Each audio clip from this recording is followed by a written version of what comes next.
નમસ્તે વિદ્યાર્થી મિત્રો, welcome to delta online education system.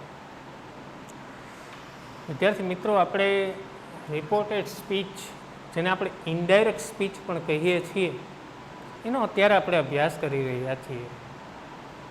આ ઇનડાયરેક્ટ સ્પીચની અંદર મુખ્ય 3 કોઠા, જેમ અભિમન્યુને 7માંથી 6 કોઠાનું જ્ઞાન હતું, એમ આપણે આ ટોપિક માટે યાની રિપોર્ટેડ સ્પીચ માટે 3 કોઠાનું જ્ઞાન હોવું જરૂરી છે. તેની અંદર સર્વનામના ફેરફારો, ક્રિયાપદના ફેરફારો અને સમયસૂચક શબ્દોના ફેરફારો. આ ફેરફારો જોયા પછી આપણે વિધાન વાક્ય અને પ્રશ્નાર્થ વાક્યના ફેરફારો જોયા. તો આજે આપણે જે અભ્યાસ કરવાનો છે એ મિક્સ ઇન્ટ્રોગેટિવ સેન્ટેન્સીસનો અભ્યાસ કરવાનો છે. મિક્સ ઇન્ટ્રોગેટિવ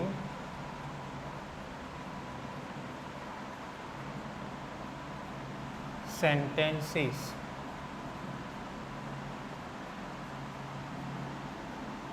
યાની કે આપણે જે અભ્યાસ કરવાનો છે એ જે પ્રશ્નાર્થ વાક્ય છે, આ બેઉ પ્રકારના પ્રશ્નાર્થ વાક્ય છે આપણી પાસે.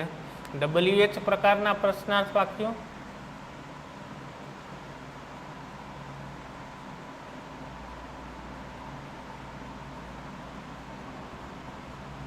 અને બીજી બાજુ આપણે છે નોન WH પ્રકારના પ્રશ્નાર્થ વાક્યો.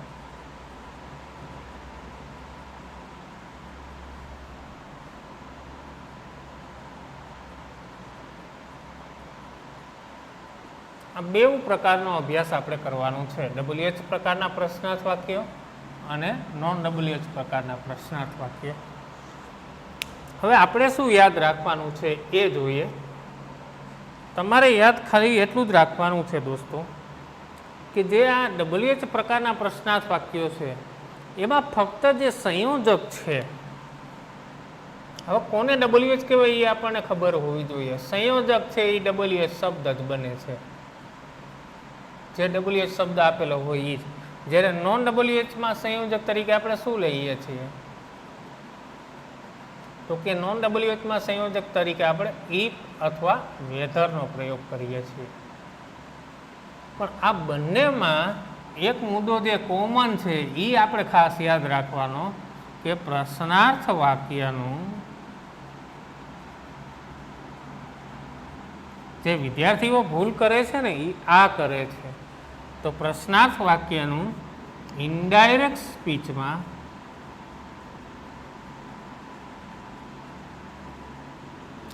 રૂપાંતર કરીએ ત્યારે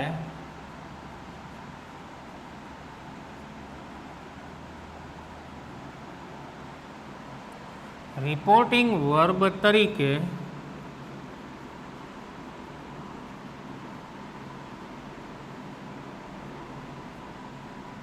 આપણને બધાને ખબર છે શું આવે છે, તો કે આસ્ક આવે છે.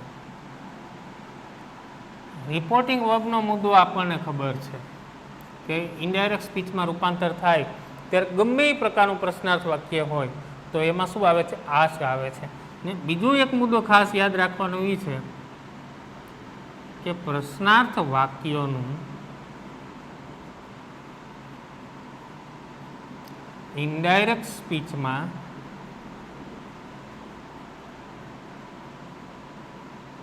રૂપાંતર કરીએ ત્યારે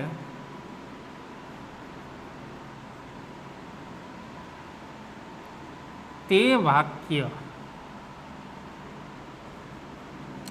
એટલે આપેલું પ્રશ્નાર્થ વાક્ય વિધાન બની જાય છે. કેવું બની જાય છે? વિધાન બની જાય છે. આ બે મુદ્દા કોમન છે કે કોઈ બી પ્રશ્નાર્થ વાક્ય હોય તો રિપોર્ટિંગ વર્બ તરીકે શું લેવાનું છે, આસ્ક લેવાનું છે.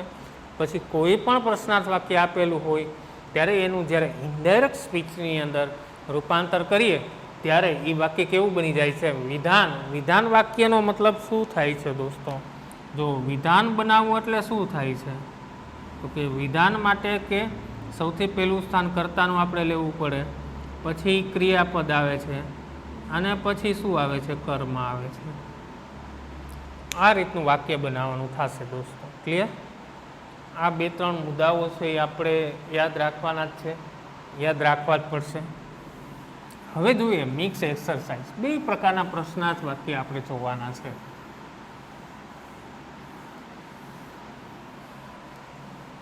શું કહે છે? વાક્ય નંબર 1 જોઈએ. પહેલું વાક્ય, he said to the guard, when does the train start? He said to the guard,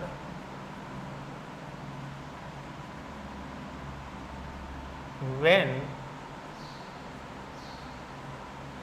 does the train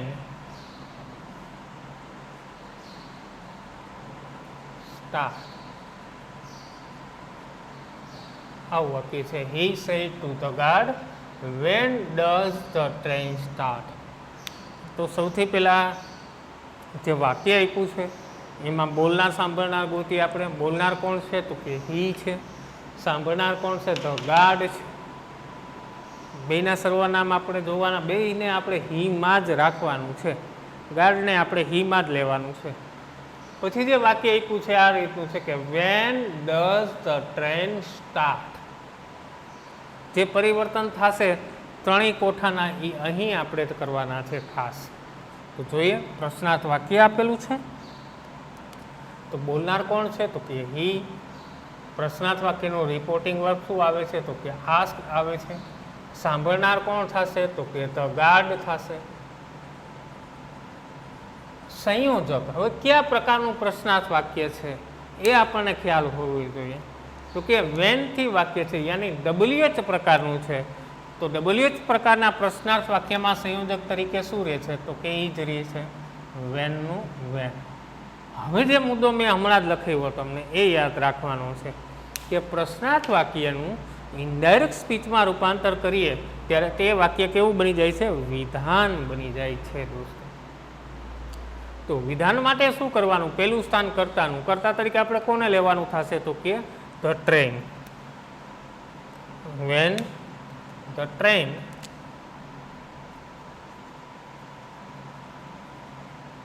આ વાક્ય શા માટે લીધું? જો તમે ખાલી આટલું યાદ રાખો કાળ પરિવર્તનમાં કે ડુ અથવા ડઝ હોય તો ડીડ થાય. હવે સમજો, જો આ રીતે ફેરફાર કરી ધ ટ્રેન ડીડ સ્ટાર્ટ. હવે આ જે વાક્ય રચના આપણી બને છે ધ ટ્રેન ડીડ સ્ટાર્ટ. હવે આ વાક્ય રચના આવી થઈ આપણી કે કર્તા પ્લસ ડીડ પ્લસ V1. મિત્રો આ એકેય કાળની વાક્ય રચના બનતી નથી. જો આપણે એવું જ ગોખી નાખીએ કે ડુ કે ડઝ હોય તો ડીડ આવે, એ ખોટું છે. આ રીતે વાક્ય નહીં બને દોસ્તો. તો મેં તમને મુદ્દા 2 લખાવ્યા છે. જે કાળના ફેરફાર છે એમાં આ રીતે જ યાદ રાખવાનું, ડુ અથવા ડઝ વત્તા પ્રશ્નાર્થ તો V2. કોનું V2? તો કે ક્રિયાપદનું. પણ જો આ રીતે હોય કે ડુ અથવા ડઝ વત્તા નોટ આપેલું હોય તો શું થશે? તો કે ડીડ નોટ. શા માટે થાય દોસ્તો? હવે જે આ ડીડ છે, આ ડીડ ઇન સાદા ભૂતકાળના નકાર અને પ્રશ્નાર્થ વાક્યમાં વપરાય.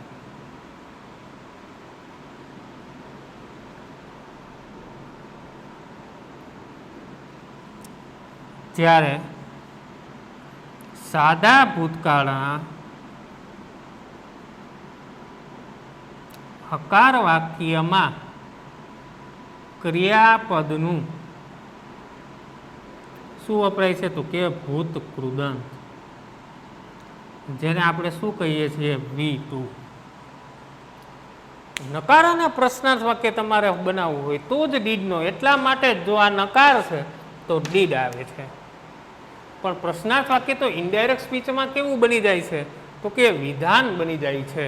માટે ડીડનો પ્રયોગ થતો નથી. શા માટે ડુ ડઝનું ડીડ ના થાય એ પણ સમજાવ્યું તમને.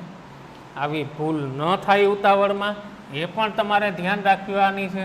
તો જોઈએ જવાબ શું બને છે, તો કે ડુ અથવા ડઝ વત્તા પ્રશ્નાર્થ છે V2 ક્રિયાપદનું. તો ક્રિયાપદ અહીં આપણી પાસે કયું છે, સ્ટાર્ટ છે. તો સ્ટાર્ટને આપણે શું કરવું પડશે, સ્ટાર્ટેડ. ક્લિયર? આટલું યાદ રાખવાનું છે ખાસ. નેક્સ્ટ આગળનું વાક્ય જોઈએ. Children ask Nehruji, why do you give short answers?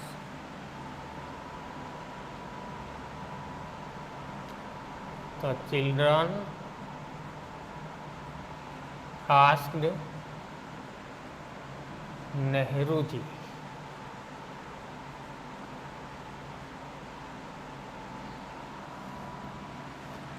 why do you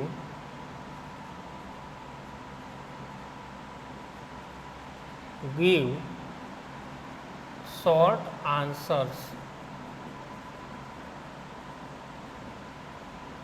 બરાબર ધ્યાનથી વાક્યને સમજો તમે, એટલે તમને ખ્યાલ આવી જશે આ જે વાક્ય આપેલું છે એ વાક્યની અંદર જે પ્રયોગ થયો છે, બોલનારને જે સાંભળનાર છે એને સૌથી પહેલાં આપણે ગોતવાના છે. તો કે બોલનાર ધ ચિલ્ડ્રન છે, સાંભળનાર કોણ છે, તો કે નહેરુ જે છે દોસ્ત. હવે જે બોલનાર જે ચિલ્ડ્રન બોલે છે એ આવું વાક્ય બોલે છે, બાળકો કહે છે નહેરુજીને, why do you give short answer? આવું વાક્ય બોલે છે. હવે આપણને એટલી ખબર પડી ગઈ કે જે વાક્ય છે એ કેવું છે, તો કે પ્રશ્નાર્થ છે. પ્રશ્નાર્થમાં કયા પ્રકારનું છે, તો કે WH પ્રકારનું છે, ઉપર પણ WH પ્રકારનું છે. તો જોઈએ આના ચેન્જીસ કરતા જાય સ્ટેપ બાય સ્ટેપ. સૌથી પહેલા બોલનાર કોણ છે, તો કે ધ ચિલ્ડ્રન છે.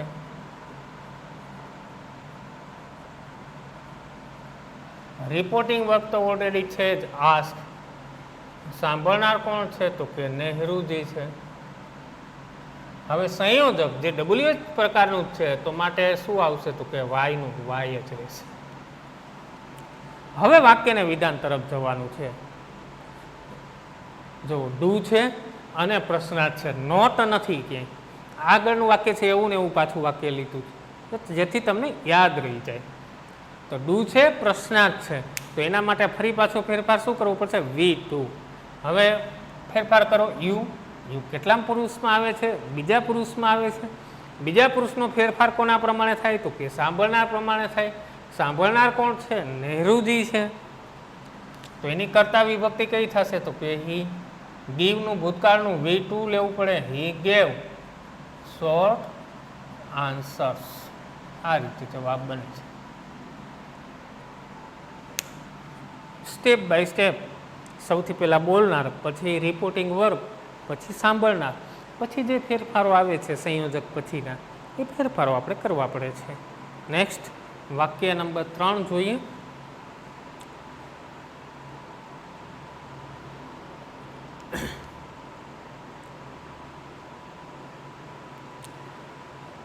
જોઈએ વાક્ય. પૂજા say to her brother, may you go to Bombay tomorrow?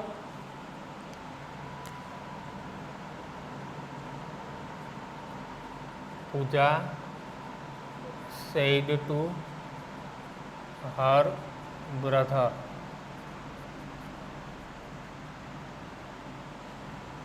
may you go to Bombay tomorrow?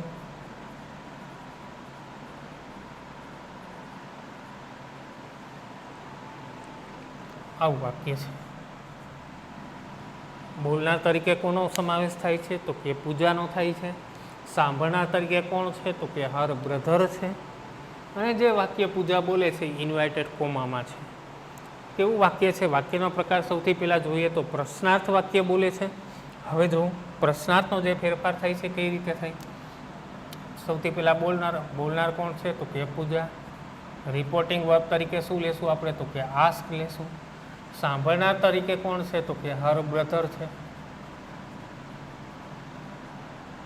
સંયોજક તરીકે આપણે શેનો પ્રયોગ થશે, તો કે નોન WH છે, કારણ કે મેં મેં સેમ આવે છે સહાયકારક ક્રિયાપદમાં, તો નોન WH ત્યારે સંયોજક તરીકે શું આવશે? If.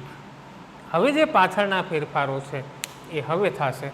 May you go to Bombay tomorrow, આ જે વાક્ય આપેલું છે એના ફેરફારો આપણે કરવાના થાય છે. તો એનો ફેરફાર શું થાય? સૌથી પહેલાં યુ કેટલા પુરુષ છે? તો કે બીજો પુરુષ છે. બીજા પુરુષનો ફેરફાર કોના પ્રમાણે થાય? સાંભળનાર પ્રમાણે થાય. એ સાંભળનાર કોણ છે? હર બ્રધર છે. તો એની કરતા વિભક્તિ લેવી પડશે. તો શું થશે? તો કે હી. મેનો ફેરફાર શું થશે? તો કે માઇટ ગો ટુ બોમ્બે. ટુમોરોનો ફેરફાર શું થશે? ટુમોરો તો કે ધ નેક્સ્ટ ડે અથવા ધ ફોલોવિંગ ડે. આટલા ફેરફાર થાય છે દોસ્તો. વાક્ય નંબર 4 જોઈએ. શું કહે છે વાક્ય નંબર 4?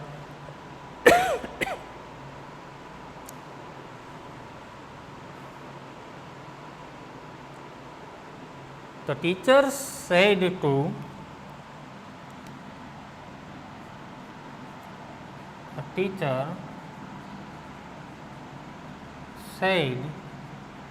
to the Rakesh,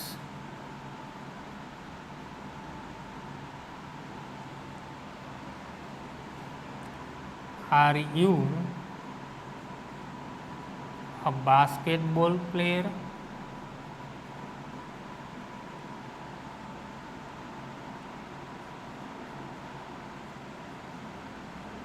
આવું વાક્ય બોલે છે. બોલનાર કોણ છે? તો કે ધ ટીચર. સાંભળનાર તરીકે આપણે કોનો સમાવેશ કરીએ છીએ? તો કે સાંભળનાર તરીકે કોણ છે? તો કે રાકેશ છે. અહીંયા ધ કાઢ. The teacher says to Rakesh, are you a hockey player? આવું વિધાન છે એ બોલે છે. હવે નિયમ મુજબ આપણે આ ફેરફાર કરતા જાઓ. તો બોલનાર કોણ છે? તો કે ધ ટીચર.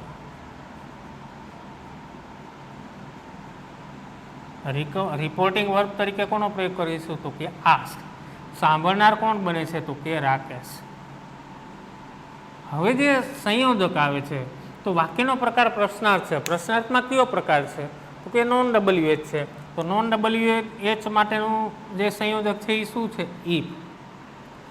ત્યાર પછી જે વાક્ય છે ને વિધાન કરવાનું, તો યુનો ફેરફાર પહેલાં લેવાનો. સાંભળનાર રાકેશ છે માટે શું થાય? તો કે હી.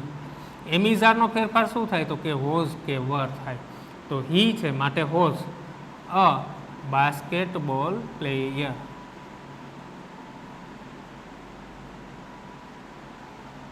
આ રીતે ફેરફાર થાય.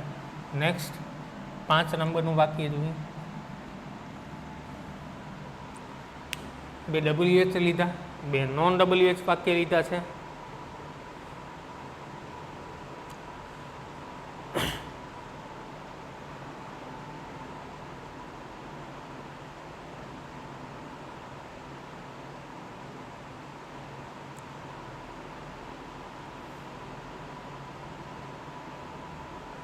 How much have you paid for the berries? Said the vendor to Andre. How much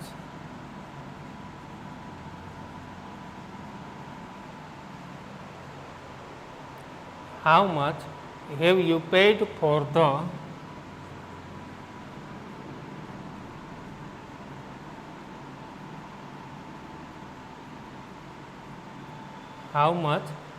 paid for the berries? Said the vendor to Andre. Berries. Said the vendor to the Andres. હવે સમજો, ઘણીવાર તમને ભૂલ કરાવવા માટે અથવા તો તમને થોડાક વિચારયુક્ત બનાવવા માટે, વિચારમાંથી મુક્ત નહીં પણ વિચારયુક્ત બનાવવા માટે તમને આવું કંઈક ચેન્જીસ આપેલા હોય છે. પણ વિદ્યાર્થી મિત્રો, આપણે જરા પણ મૂંઝાવાનું છે નહીં. આપણે શું કરવાનું છે? તો કે વાક્ય જોઈ લેવાનું જે ઇન્વાઇટેડ કોમામાં છે એ રિપોર્ટર જે બોલે છે જેને આપણે ઇંગ્લિશની અંદર શું કહીએ છીએ તો કે રિપોર્ટેડ સ્પીચ એ આપેલું છે. અને ત્યાર પછી પાછળની બાજુ જે છે એ બોલનાર સાંભળનાર છે. તો સેડ ધ વેન્ડર, તો વેન્ડર શું બને છે તો કે બોલનાર બને છે. તો માટે શું આવશે ધ વેન્ડર. કેવું વાક્ય બોલે છે પ્રશ્નાર્થ, તો રિપોર્ટિંગ વર્બ શું આવે તો કે આસ્ક. સાંભળનાર કોણ છે તો કે ધ આન્ડ્રેસ. સંયોજક તરીકે આપણે કોને લેવું પડશે તો કે હાઉ મચ. આટલું આપણે પૂછી ગયા. હવે વાક્યને વિધાન કરવાનું છે. કરતા યુ છે, આન્ડ્રેસ છે, માટે શું આવશે તો કે હી. પછી હેવેજ નો ફેરફાર શું થાય તો કે હેડ. હી હેડ પેડ ફોર ધ બેરીઝ. આ રીતે ફેરફાર થાય. આપણા નિયમ મુજબ આપણે સ્ટેપ બાય સ્ટેપ ચાલ્યું જવાનું છે. તમે સ્ટેપ બાય સ્ટેપ હાલો એટલે કોઈ જાતનો કાંઈ પણ પ્રકારનો પ્રોબ્લેમ થવાનો નથી. તો વિદ્યાર્થી મિત્રો આપણે 5 વાક્યનો અભ્યાસ કર્યો. બીજા 4 વાક્ય હું તમને અત્યારે હોમવર્કની અંદર આપું છું. એ તમારે ઘરે ફેરફાર કરવાના છે.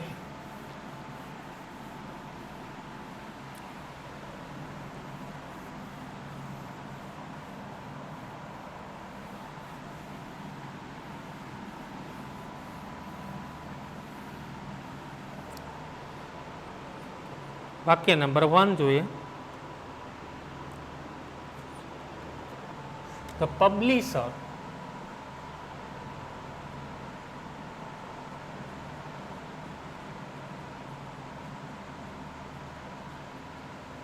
said to the author. The publisher said to the author, when will you show me your book? When will you show me your book? આવું વાક્ય છે પહેલું. બીજું વાક્ય,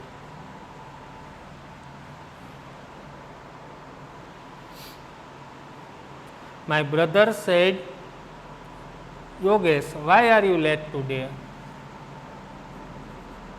My brother said, Yogesh, why are you late today? બીજું વાક્ય. ત્યાર પછી નેક્સ્ટ ત્રીજું વાક્ય,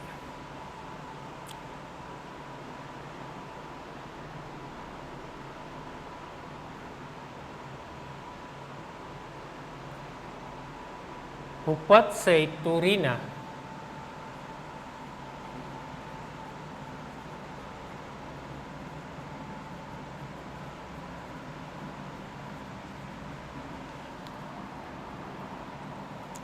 what have you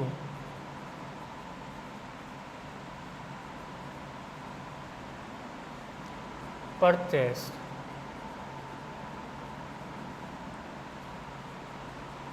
from the big bazaar? Next वाक्य नंबर 4 જોઈએ.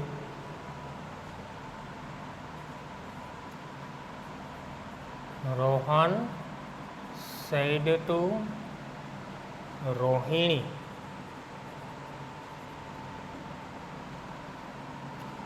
can you give me your story book? આ 5-4 વાક્યનો તમારે હોમવર્કની અંદર આના જવાબો લખવાના છે. ક્લિયર વિદ્યાર્થી મિત્રો? અગેન નેક્સ્ટ વિડીયોની અંદર ફરી પાછા નેક્સ્ટ વાક્યનો પ્રકાર લઈને મળીશું. ત્યાં સુધી આપ બધાનો ખૂબ ખૂબ આભાર.